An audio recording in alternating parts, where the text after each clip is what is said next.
discussing about enlightenment of Steve Jobs. So Steve Jobs as a leader, how he was when he started Apple, and how he went through the transformation where he got very early success. Within just 4-5 years, Apple was $1.8 billion, and then he had made a lot of money. Then he was not good with people. He was abusive. He was really bad, doesn't appreciate people. And then eventually John Scully, who was the CEO of the Apple at that point of time, where Steve brought John Scully to improve his personality, but it didn't work out as it had to work. Steve was taking care of Macintosh division, and Macintosh as a laptop didn't do good. Not laptop, the computer didn't do well, and that's when people started giving bad feedbacks about Steve Jobs' management, and it was not doing well. Even Macintosh was not selling well. John Scully came to Steve and told Steve, I think you need to step down and you have to leave the Macintosh division, because people's feedback and the pressure which you're putting on people, and the abuses which you give to people because they didn't do well, that's the reason we failed. It is not going to work. And Steve eventually left Apple while the dream is still alive in his heart, that he wanted to create an impact where he could create a next generation of computing, where a computer can become a bicycle of the mind. He left Apple to start a new stint on a revenge, or in a way that the first love, which was Apple, left him, and the next stint was the company called Next.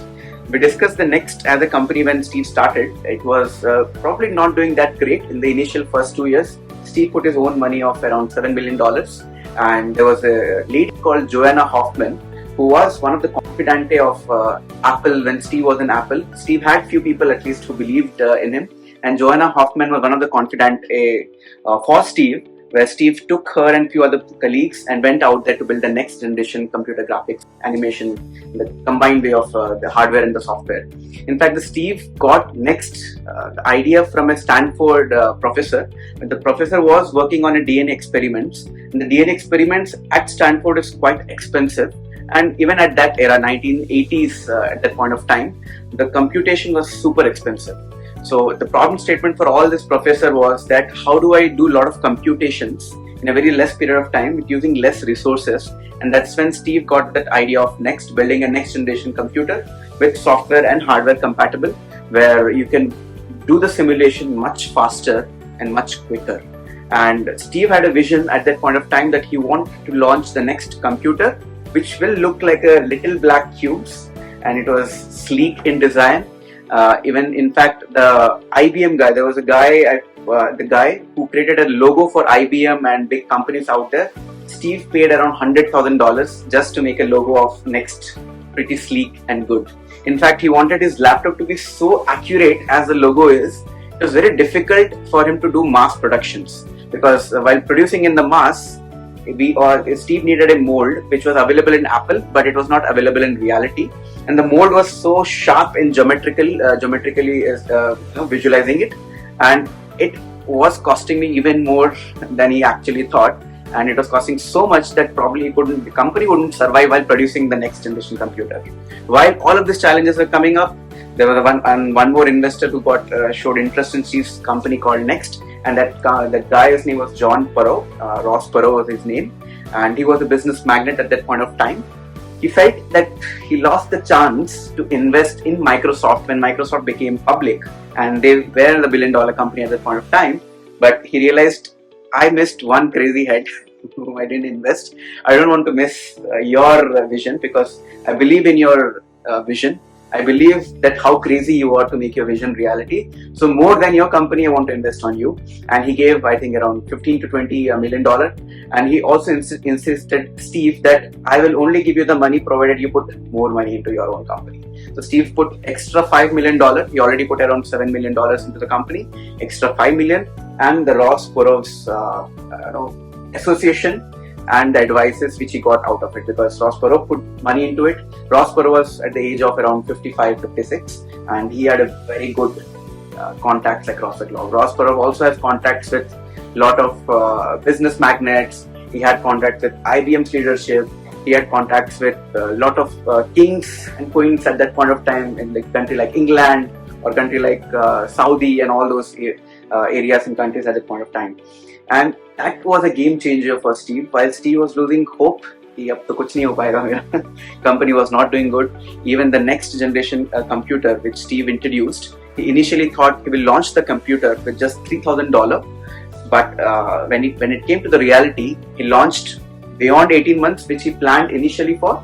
He launched maybe after 3 years, and he had to launch the computer with cost of $6,500, which was close to $14,000 in today's currency.